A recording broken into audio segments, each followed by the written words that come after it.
They say you never forget the smell of a lie. For me, it came mixed with cut grass and lake water, sweet, metallic, and just a little off.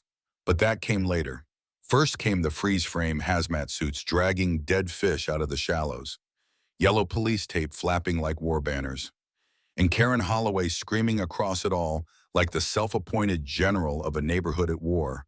"This is your fault," she shrieked. Her voice cracked the humid morning like a whip. "Freeze. Yep, that's me. The guy she's blaming for poisoning the lake, the same lake I was legally allowed to fish in, the same lake they poisoned themselves to stop me from casting a line. And here's the twist, their drinking water. It came from that lake. But let's rewind a bit. You're probably wondering how we got here. Or maybe you're asking yourself, how much power does a suburban committee really have? And more importantly, what happens when they think they're above the law? When I first found Willow Lake Estates on a map, I thought I'd found a sanctuary carved out of concrete and chaos. I'd spent years behind a desk in a windowless cubicle, watching my life tick away in spreadsheets and forced smiles. So when I saw the listing, a lakeside cottage with a dock, quiet neighbors, and a view that looked like it had been painted by God on a soft Sunday afternoon, I jumped. The lake itself was like something out of a dream, glassy and still at dawn. It turned gold at sunset and shimmered with deep blue shadows when the stars came out. The realtor, some slick-haired guy named Dennis, grinned and pointed to the water like it was a feature he personally installed. It's stocked with bass and catfish. He said, fishing rights included, part of your deed. That was it. That was the moment I pictured myself at peace for the first time in years. No more fluorescent lights, no more meetings about meetings, just me, the water, and a rod in hand. You ever had a vision that made your chest ache with hope? That was mine, so I moved in. I built a modest little dock, the kind that creaks when you walk out on it, the kind that lets your legs dangle an inch above heaven.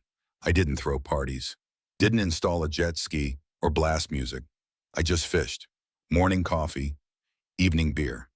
Sometimes no bait at all, just the sound of line unraveling, the cicadas buzzing, the water lapping against the shore like it was breathing with me. For a few perfect weeks, I disappeared into that rhythm. The neighbors were polite but distant smiles, nods, that kind of pleasant silence people pay extra for. It was too perfect. Looking back, I should have known. Nothing that still can stay still forever. Especially not when there's a homeowners association lurking under the surface like a snapping turtle waiting for toes. The first crack came quietly. A memo folded into my mailbox, printed on pristine paper with a cartoon heron in the corner looking stern, as if it disapproved of my existence. The memo warned against disturbing aquatic ecosystems and mentioned fines for violators. I laughed, probably aimed at some kid throwing rocks or feeding the geese bread. My deed said I could fish. It was my damn backyard. I wasn't worried. Not yet. But then came the signs, literal signs. One posted near the boat ramp. Quiet zone. No recreational disturbances. Ambiguous. Annoying. But again, I shrugged it off. Surely not about me. I wasn't disturbing anything. I was the quiet zone. Until the day Karen showed up. That Saturday was golden. I remember that. The kind of light that makes you believe the world might still be good. I was casting into the shallows, listening to frogs chirp like they were cheering me on. When I heard it, the deliberate throat clear of someone who'd been rehearsing a confrontation in the mirror. I turned. She stood there, arms crossed, posture like a question mark made of disapproval. Her pantsuit looked like it had never sat down a day in its life. In one hand, a manila folder. In the other, a scowl. "What exactly do you think you're doing?" she said, stepping onto my lawn like it owed her something. I reeled in my line. "Calm. Fishing." I replied, simple as a prayer. Her lips curled like I'd said a slur. "That's in violation of Environmental Covenant 4, 2B of the Willow Lake Charter." She snapped, flipping open her folder like she was about to cast a spell. "Recreational activity disrupting aquatic habitat is strictly prohibited. My deed includes lake access and fishing rights." I said, Keeping my voice even, confirmed during sale, she sniffed, flipped a page. The covenant supersedes individual deeds where community resources are concerned. It was rehearsed, word for word memorization. Her eyes didn't even blink. I'm Karen Holloway, she added, as if that meant something. President of the HOA. Then maybe, I said, you should reread Section 5, Paragraph 3, Founding Charter. Riparian rights for lakeside property owners, including reasonable recreational use, including fishing. Her mouth opened, closed, a fish gasping for air. She hadn't expected pushback, especially not educated pushback. We'll see about that, she hissed. Then she turned and left like she was late for a villain convention. That should have been the end of it. But you don't poke a wasp nest without getting chased. The next week, letters started arriving, certified mail, each thicker than the last. The first accused me of unauthorized use of natural resources. The second claimed noise violations. Ironic, since the loudest sound on my property was the occasional burp of a bullfrog. The third warned that my dock was an illegal structure, even though it predated the HOA itself. One by one, they arrived like paper bullets, and one by one, I filed them, photographed them, recorded them. I bought security cameras not because I feared vandalism, but because I knew this wasn't the end. Karen wanted submission, not order, not rules, control, the kind of control that doesn't care what the law says, only what she says. How far can one HOA president go to control a man sitting quietly on his dock? How deep does the rot go when power goes unchecked, unquestioned? I didn't have the answers yet, but I had my fishing rod, I had the law, and I had a binder slowly filling with every petty, desperate, tyrannical move she made. The lake, once my sanctuary, was now a battlefield. The ripples weren't just from my line anymore. They were from tension, power, and something much more dangerous lurking just beneath the calm surface. Something none of them saw coming. But I did. I felt it, like the first cold breath of a storm. And the real story, it hadn't even started yet. The thing about control is that once someone gets a taste of it, they start to crave it. Not like food, more like oxygen, invisible, necessary, addictive. Karen Holloway hadn't walked back across my lawn that Saturday to enforce a rule. She had walked onto it like a monarch surveying a colony she thought was hers. And when I didn't fold, when I didn't lower my eyes and mutter an apology like every other neighbor probably had at some point, she knew what she had to do next. She had to escalate. The first clue came in the form of a drone, small, silent, gray as overcast sky. I spotted it hovering above the lake one early morning, just past 6 a.m. When even the birds hadn't decided whether it was worth singing yet. It hung there, motionless, like some disapproving eye of God. I stood on my dock, coffee in hand, eyes locked with that blinking red light beneath its belly. It made no sound, but I felt the hum of it in my chest. After a moment, it zipped away, not toward the main road, but over the roofline of Karen's house across the inlet. I didn't chase it. I didn't yell. I just walked back inside, opened a new folder on my desktop, and titled it Surveillance Incidents, Willow Lake HOA. That same day, I received a community courtesy inspection form shoved under my door. No envelope, no explanation, just a photocopied checklist of infractions with several boxes marked in angry red pen: unsightly vegetation on easement, improper storage of recreational equipment, potential violation of community aesthetic harmony standards. I laughed out loud at that last one. Harmony. My lawn was freshly mowed. My tools were in the shed, and the only equipment I owned was a fishing rod that spent more time in my hand than on the ground. The irony was almost poetic. The lake was starting to reflect not just the sky, but the bitterness festering inside a small woman with too much authority and too little resistance. I knew what was happening. I had read about it. The HOA playbook unwritten, yet somehow followed with religious fervor across suburban America. First, the warning letters, then the fines, then the psychological warfare, and the worst part, it worked. It works because it doesn't feel like war. It feels like erosion, like 1,000 paper cuts instead of a single wound. A neighbor I hadn't met before, a short man with nervous eyes in a yard decorated with military paraphernalia, walked by and paused at the edge of my property. "You know they're watching, right?" he said without making eye contact.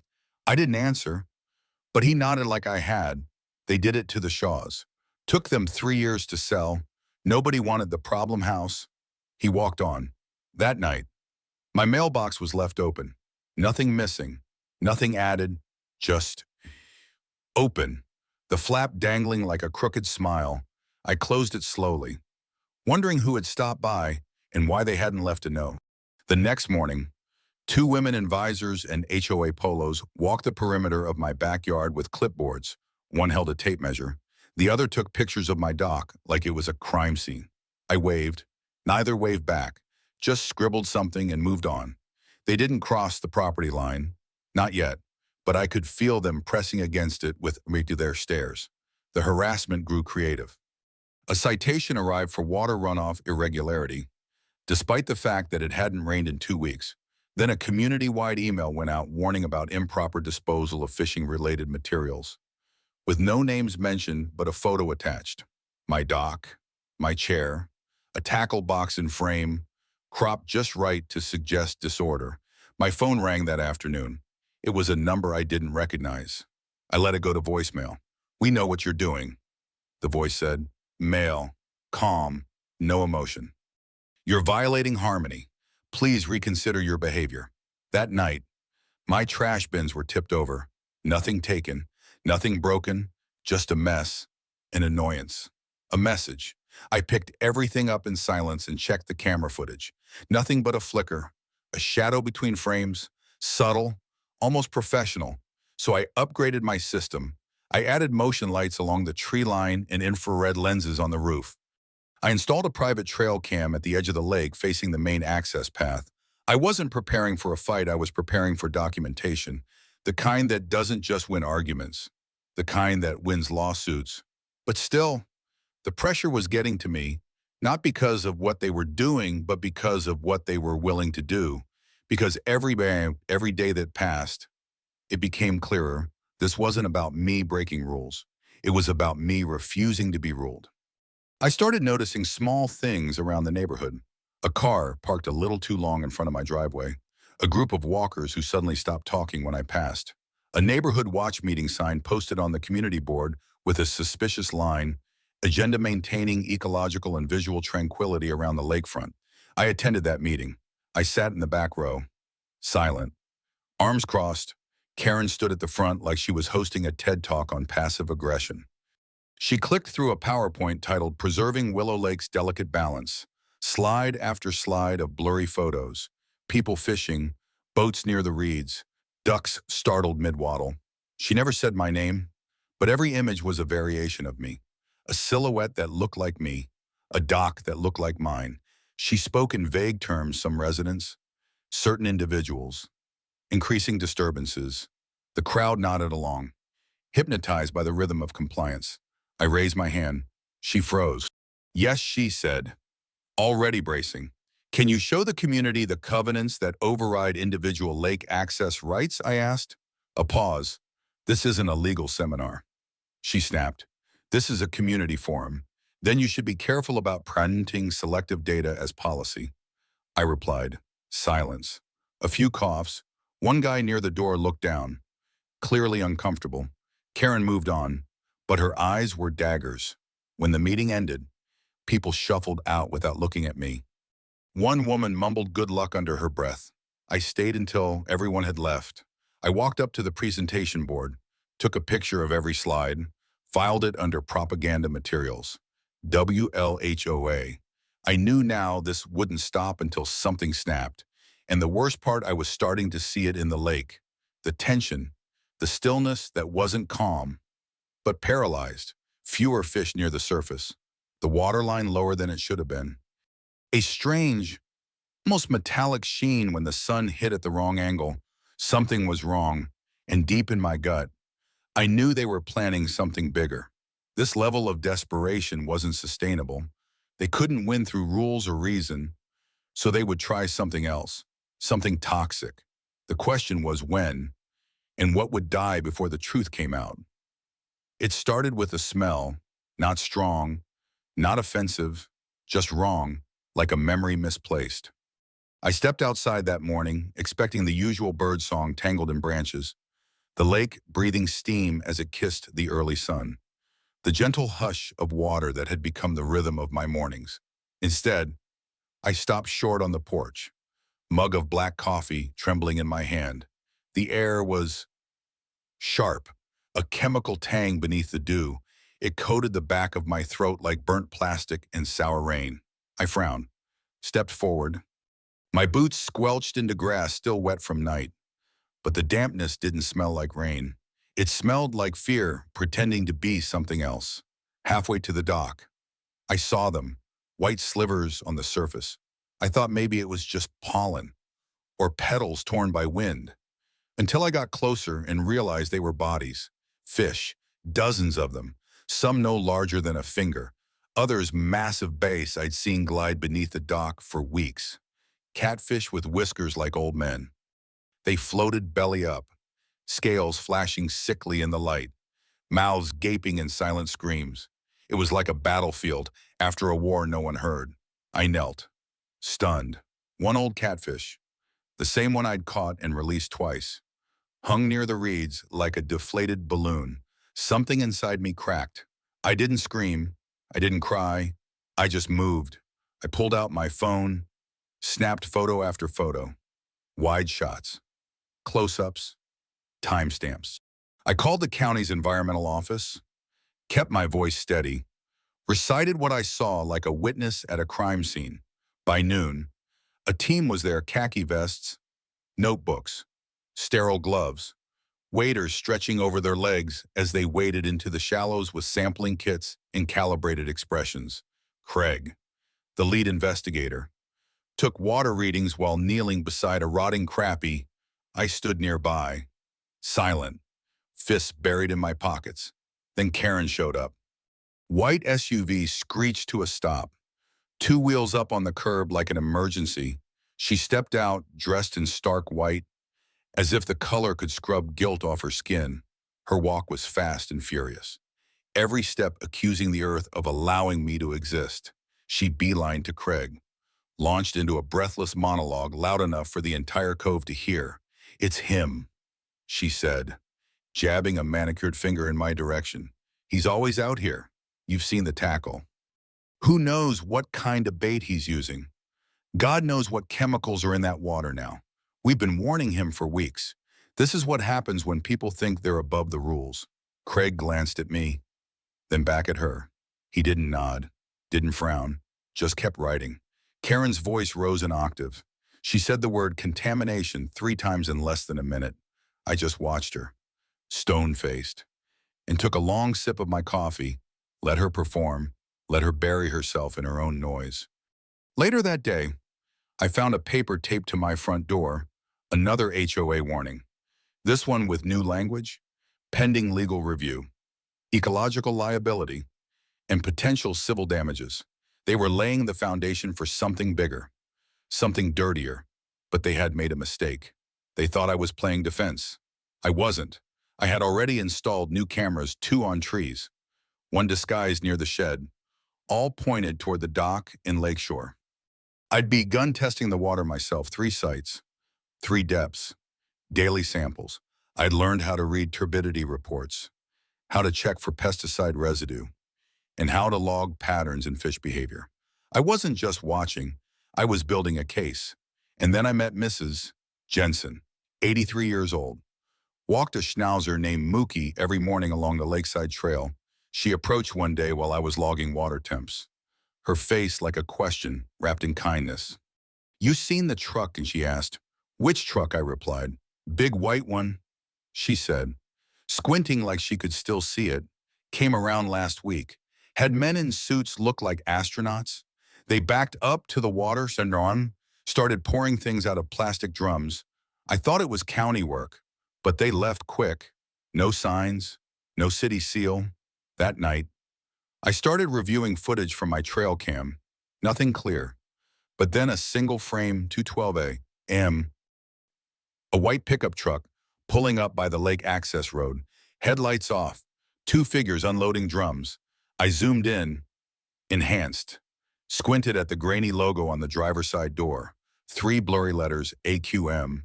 The next day, I spent hours combing business registries, Aqua Solutions, Environmental Management, local firm, specialized in aquatic weed control and non-invasive water clarity treatments. I called, pretending to be a curious customer. The receptionist chirped, "Yes, we did a job at Willow Lake last week, contracted by the HOA board for lake beautification. I asked if permits had been filed. We don't handle those," she said. "We assume the client manages legal compliance." When I hung up, my hand was shaking. They had done it. They'd poisoned the lake, not metaphorically, literally, to stop me from fishing, to beautify the community by killing it slowly. The horror didn't stop there. That night, I pulled out the original Willow Lake Estates community charter. I knew about the lake rights, but what I didn't know, what I hadn't connected, was the infrastructure. Section 7, 3 irrigation water for common areas and designated properties shall be drawn from the primary lake reservoir via the closed-loop pump filtration system. My heart dropped. Not only had they poisoned the fish, they had poisoned the source of water for front lawns, flower beds, the golf course, and several homes fitted with dual pipe systems. They weren't just killing trout. They were endangering human lives. I documented everything: screenshots, timestamps, call logs, lab reports, photos of the barrels, photos of the dead fish, HOA charters, invoices, even Mrs. Jensen's handwritten note. My binder was now 3 inches thick, and every page was a nail for the coffin they didn't know they were lying in. But the HOA didn't stop. Karen doubled down. Flyers began appearing in mailboxes with my face pixelated and mean-looking, captioned "environmental hazard." They scheduled a special community meeting with an agenda so vague it may as well have said public shaming. I attended. Binder in hand, I didn't speak. I just sat front row and watched as Karen spun tales of reckless individuals and potential legal ramifications. She called for new regulations, for tighter control of lakefront behavior. She hinted that eviction might be necessary. No one clapped, no one cheered, but no one stopped her either.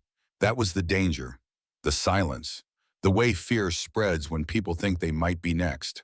I left without saying a word, but I knew the day was coming when I wouldn't have to say anything at all. The evidence would speak for me, loud, clear, and unforgiving. The first official blow came on a Thursday afternoon. Not with a bang, but with an envelope thick, smug, and jutting from my mailbox like it was daring me to open it. I already knew what it was. Karen was nothing if not predictable. The HOA lawsuit was a masterpiece of absurdity, a legal fairy tale so poorly constructed it should have been shelved under fiction. Inside, formal accusations of willful contamination, community resource sabotage, public endangerment, and my favorite, reckless recreational behavior. They were seeking damages totaling $500,000. I sat at my kitchen table staring at the paperwork as the late light slanted through the blinds. The number was ridiculous, delusional, designed not to win, but to scare, to bankrupt me by process alone. Karen didn't want a trial. She wanted surrender. But I wasn't the man they thought I was, not the loner too poor to fight back. Not the rule breaker easy to shame into exile. I reached for my phone and called David Monroe. I'd done my research weeks ago. David specialized in HOA litigation and environmental violations. He had the kind of voice that could sandpaper a courtroom to silence, and a reputation for burying board members so deep in discovery requests they forgot how to sleep. He answered on the second ring. "Mr. Monroe," I said, "I think we're going to need a bigger binder." Within 48 hours. We met in his office, wood-paneled, no nonsense, cluttered with legal books that looked well-worn and dangerous. I laid out everything: the security footage, the contracts from Aqua Solutions, the email leaks I'd received anonymously just days prior. Someone inside the HOA, still unknown, had sent me a folder titled, "For Your Case." Inside were PDFs of internal communications, draft memos, meeting notes, and one handwritten note from Karen herself instructing the board to consider non-permit treatments as a method to reduce lake activity. David read in silence for a long time. Then he leaned back in his chair, smiled like a shark smelling blood, and said, "They're dead and they don't know it yet." Over the next week, we built the counterattack.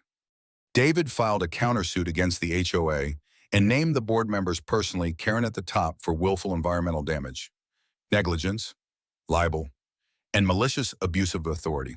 We requested injunctions to freeze all internal communications, emails, board minutes, and vendor invoices. At the same time, David sent copies of my independent water test results to the county health department, the state environmental office, and the Department of Natural Resources. He made calls. He spoke fluent bureaucracy, and when the phone stopped ringing, the emails started flying. The HOA had poked the wrong man. Now the cavalry was inbound. The first hearing took place in the municipal courthouse 2 weeks later. I arrived early, binder in hand, wearing the same boots I wore the day Karen accused me on my own dock. She arrived in a tailored blazer and pearls, 2 attorneys flanking her like bodyguards, confidence dripping from her like perfume. I could almost hear the story she'd rehearsed, the poor HOA president trying to protect her community from the dangerous rogue fishermen, for about 30 minutes. That illusion held. Then David stood, and the illusion shattered. He started with the video trail cam footage of the unmarked Aqua Solutions truck backing down to the lake in the dead of night, barrels visible in the bed.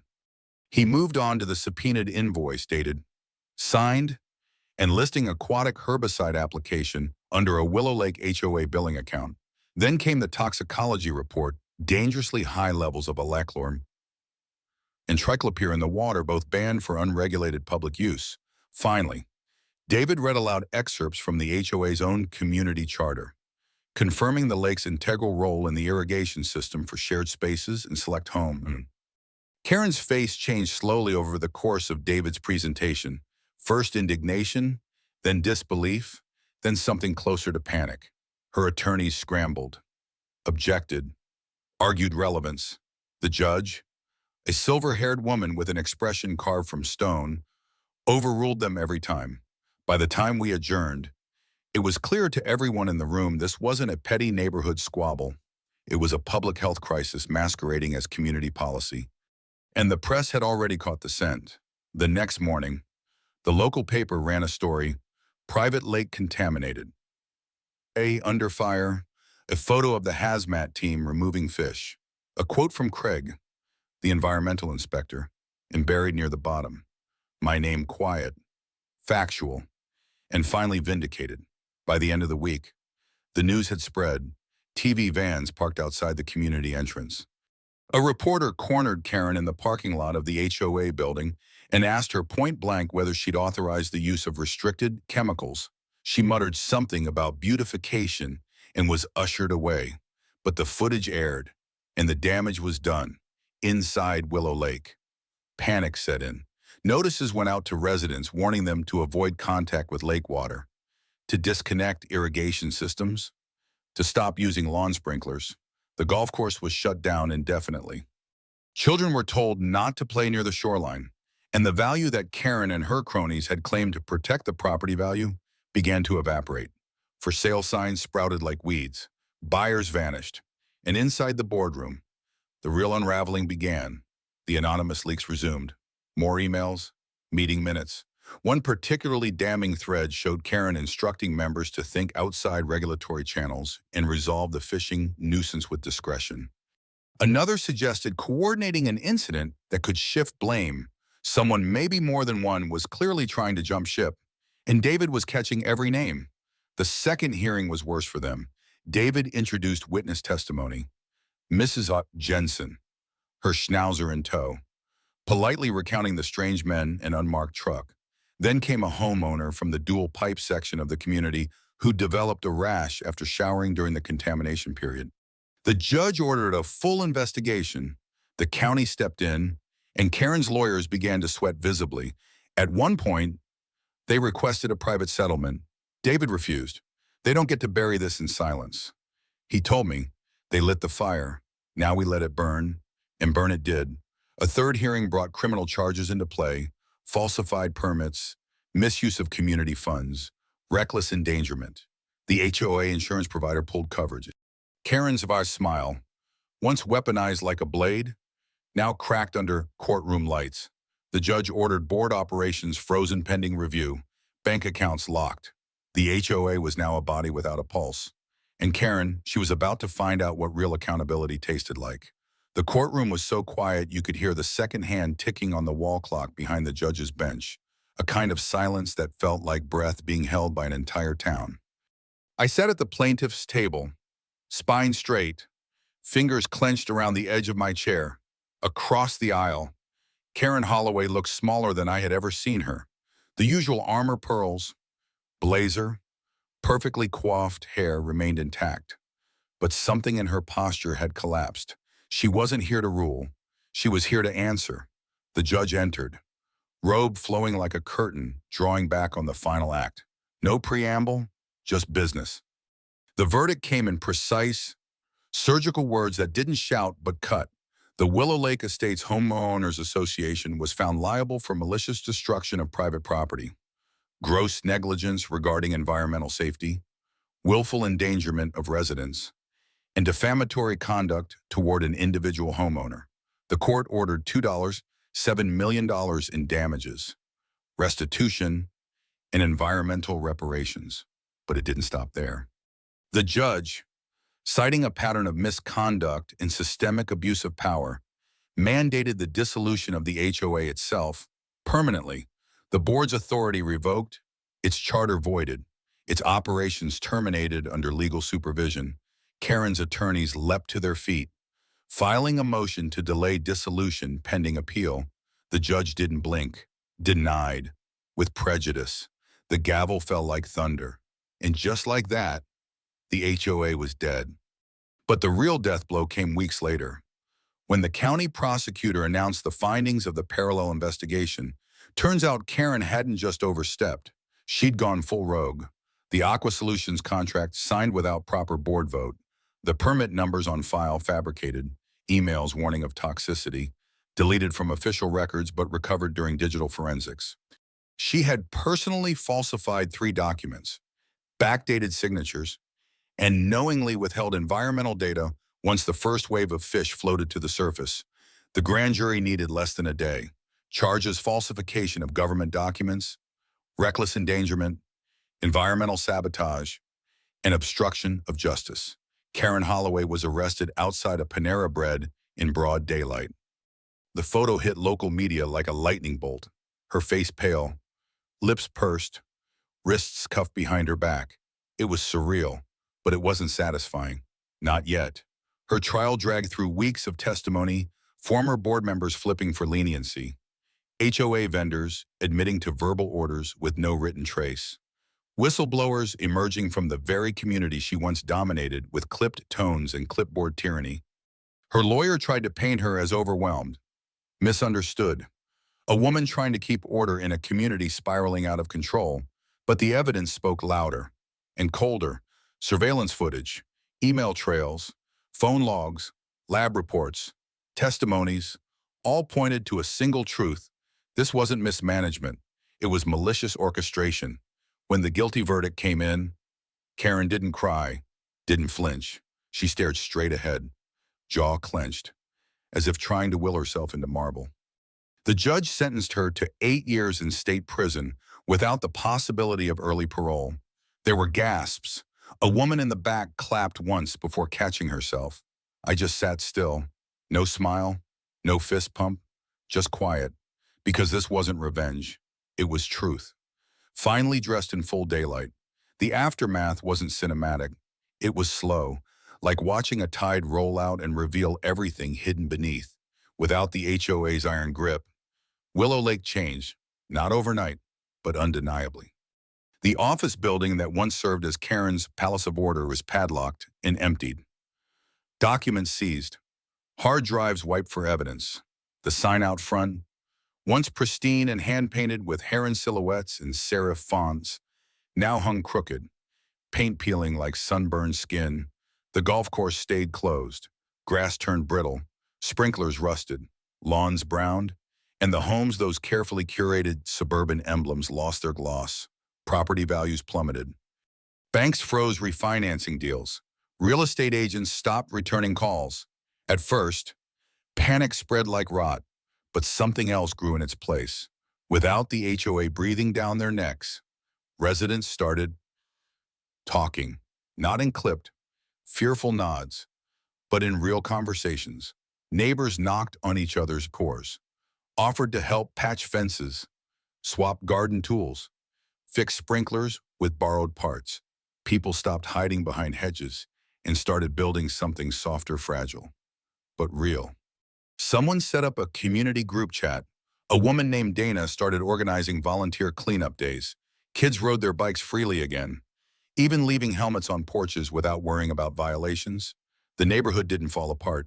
It shed the fake perfection, the suffocating rules, the pettiness masquerading as policy. It all flaked away, and beneath it, something raw but alive stirred. The lake. Though it took longer, county specialists were brought in using the restitution funds. They drained contaminated water from the feeder system, dug out sediment laced with chemical residue, replanted native flora, and restocked aquatic life in measured phases. It wasn't a fast process, but it was steady. I watched it happen daily from my dock, like healing. If healing had scales and fins, one morning, I spotted the old heron again, the one Karen had immortalized in the HOA letterhead. It stood knee-deep in the shallows, still as prayer, watching the surface. When it speared a fish and flew off without hesitation, I knew the lake was back. The sign came last. We didn't hire a contractor. We didn't call the county. We built it ourselves, me, Dana, Mrs. Jensen. A few other neighbors who'd once flinched at HOA memos, but now laughed at their memory. It was a simple wooden board, hand-painted in navy and gold. Welcome to Willow Lake Estates. It said, below that, in bold, uneven letters, no HOA. I helped dig the hole. My hands blistered. My shirt soaked through. When we raised it and hammered it in, a small crowd gathered. Someone clapped, someone cried, but no one spoke. We didn't need to. That evening, I sat on my dock with a beer in hand and a rod balanced on my knee. The sun fell like a curtain of fire behind the trees, and my water reflected it in defiant brilliance. I cast my line. It arced silently across the gold, ripples spreading out like laughter. No memos, no decibel apps. No one watching from the bushes with a clipboard, just stillness, real stillness. Not the kind you fake for appearances, the kind you fight for, the kind you earn. And somewhere below, a fish tugged back. I smiled, not because I'd won, but because I'd protected something that couldn't protect itself. Because sometimes the smallest freedoms, like a man casting a line into the water, mean more than the biggest rules. Because when people like Karen try to fence in the sky, it's up to anyone to remind them that the sky was never theirs to begin with. And if they come again, with their clipboards and bylaws and their hunger for control, I'll be waiting, coffee steaming beside me, camera batteries charged, line cast, eyes open, ready